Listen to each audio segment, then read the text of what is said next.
And right now it is time for us to go around the world. And that is meaning we'll be joined by Arjun Singh, who is in Jaisalmer, India. And we meet with Arjun once a month. We had complications first couple of attempts, but we are here with Arjun this morning. Good day, Arjun. Good morning. And how are you? I'm fine. I'm fine. I have a little bit back pain problem, but much better because staying at home, schools are closed. So for last couple of days, I'm at home, resting at home. All So right. fine right now. But the problem is all over the world, as you know. Yeah, I was going to speak to you about that. Here in the United States, we are dealing with the problem with an emergency declaration from the president. Here in Connecticut and around our immediate tri state areas, schools are closed at least through the end of March, probably longer than that.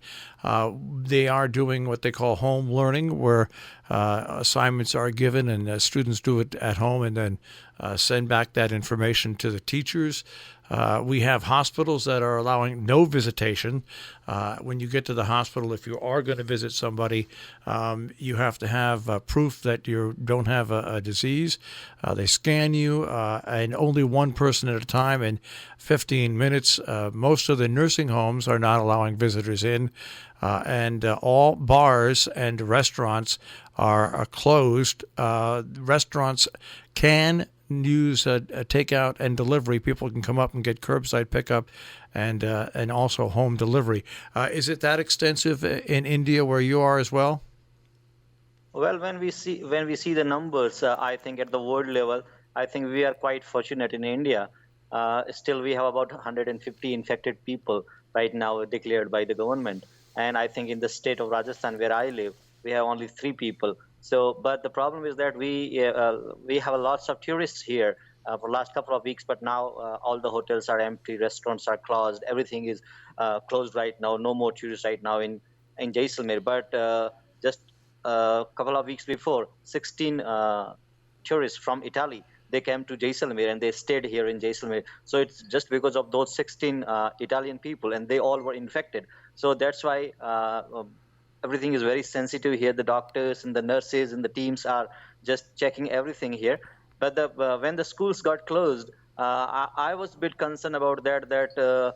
What would happen if the temples are not closed here? Because always in the evening, hundreds of people they gather in the temples there. And so, what will you do if the schools are closed? Okay, the kids will not go there, but in the evening, always a big crowd in the temples there, so you can't stop them. But that's a very good news. That just in the morning today, all the temples are closed right now. Now no one can go even in the temple there. So that's really a good thing. Otherwise, it's not easy for to explain these things to some illiterate people or uneducated people that what it is, because whenever they think that something is going to wrong, they just rush towards the temple, and then they begin to gather there. So now all the gates of the temples are closed here, so no one can go in the temple right now. The hospitals closed, because if you have any problem, then you can go, and you can't go with any other person. So everything is, I think it's just like a curfew right now in the town here. And most of the people now, they came to know because of the news, because of the TV, and they are just checking the numbers after every second. It's increasing, and we are checking it, that what's going on. So I think it's a very tough time for all of us, and especially the kids, because when I saw some kids playing in the ground yesterday evening, and then I explained them that you are not in the schools just because you stay at home. It doesn't mean that you are not in the school, so you gather here and start to play. So more than 30 to 35 kids, they were playing together. So I explained them that it's not, you don't have holidays from the schools, not to enjoy here, but to just go to your home and stay there, because that is the only way.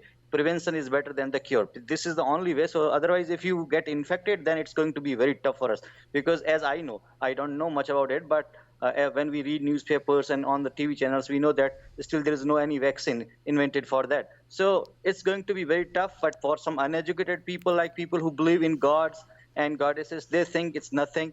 Nothing is nothing, because they think they will go to the temple and pray and they will be safe.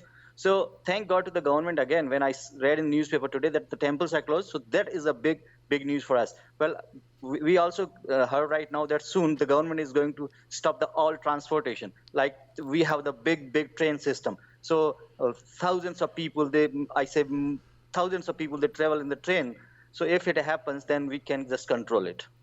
All right. Now, we are here. One of the main things we're told here is to wash our hands continually, at least 20 seconds with soap and warm water. Also use hand sanitizer. What about the sanitation there? Are you given the same instructions in India? Yes, we have the same type of instructions, but the problem is that you don't have masks in the market. No sanitizers are available in the market. So the problem is that you stay at your home and then you use your daily or regular shop and wash your hands, because no more sanitizers and masks in the market right now.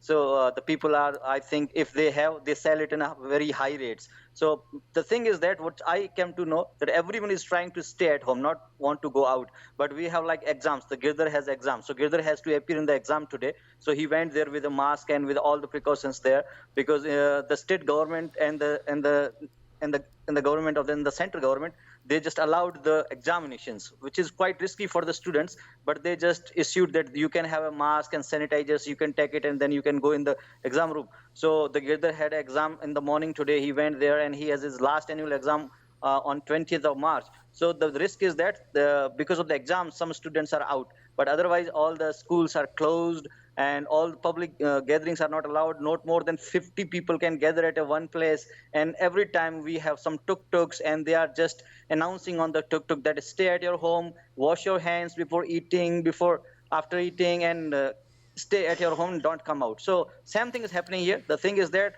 what we are concerned and what we think is a big trouble for us, that it's a huge populated country. So if something went wrong, then it's not very easy to control, because it's a huge populated.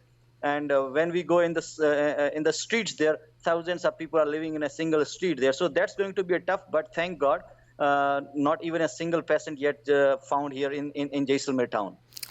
Now, what about your family, your mother, and that? I mean, do you have trouble convincing them that they should be take the precautions for this virus?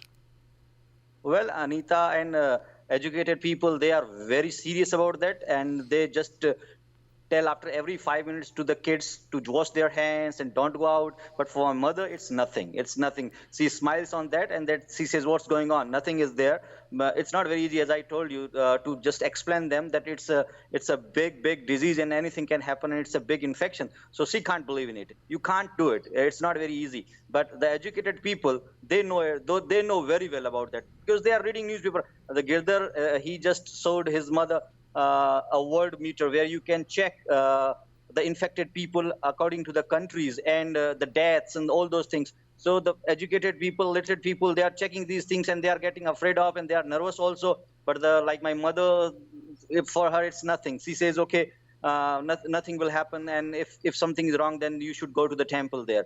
So for those people, it's nothing. But I like, and there are some educated people to whom even I know. I met a friend of mine at the chemist shop last night, and he came there with all his family members, like 6 or 7 kids were there. And then I explained him that you are educated and we have been warned not to come out of our home. Then he said, yes, I came to the chemist shop. I said, it's okay if you are at a chemist shop, but you have 5 or 7 kids with you. So it's the same thing, is the same problem is there. So better you just keep them at home and then you should come here alone. So even educated people, sometimes they are making mistakes here.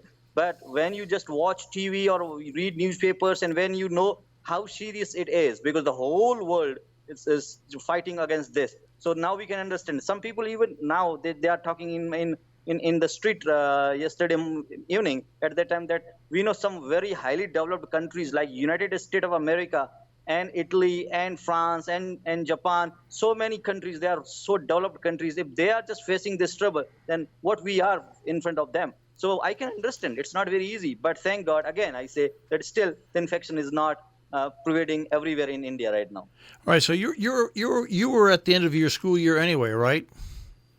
Yes, I go. The school is off only for the students, not for the teachers. But we have been warned, like the teachers, that you will not shake your hands with each other. You will not just talk with the other teachers. Keep distance like 1 or 2 meters, and don't sit together in a one room. Just sit separately. So don't shake hands and don't talk a lot. The schools are open because we have the admissions right now for the next year. So some parents come for the forms and all those things. But we have been strictly warned not to shake hands, and then not to just sit more than in a distance like 1 to 2 meters. So the warning is everywhere. But teachers still they are going to the school. And one final thing about this, we're speaking with Arjun Singh, our monthly conversation as we go around the world.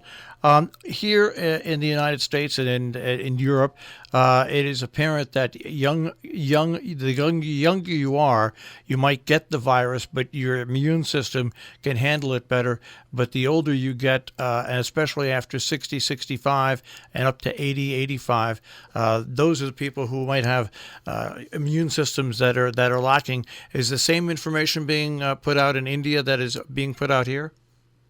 Yes, same. Because the 3 deaths in India, they're above 60. And the other thing is that what the people here are thinking that we live in desert and the temperature is always about 110 or more than 100. Right now it's about 90 degree Fahrenheit. So it's good because people are saying I don't believe still in these things that if it's a warm weather, so you are safe. I don't believe in these things. For me, because I have never read any authentic news related to the temperature. So the people are quite happy that we live in the desert and it's very hot and extreme heat is here, so we are quite safe. I already told them, well, we don't have authentic news related to it, but okay, if you think in that way, but don't make groups and don't talk like we used to talk earlier, sitting in the streets, 50 and 60 people and just making gossiping. So I can see it's really the things are changing here, and it's the same thing like in US. The people who are just above 60 or 65, they are very terrified here, very terrified. All right, Arjun, I want you to take care of yourself, keep safe with your family, and we will speak to you in a couple of weeks, okay? Okay, thank you. And I always check what's happening in Connecticut and Massachusetts and New York there. Thank you very much. Take care, Arjun. That is Arjun Singh as we went around the world today here on Robin Hood Radio.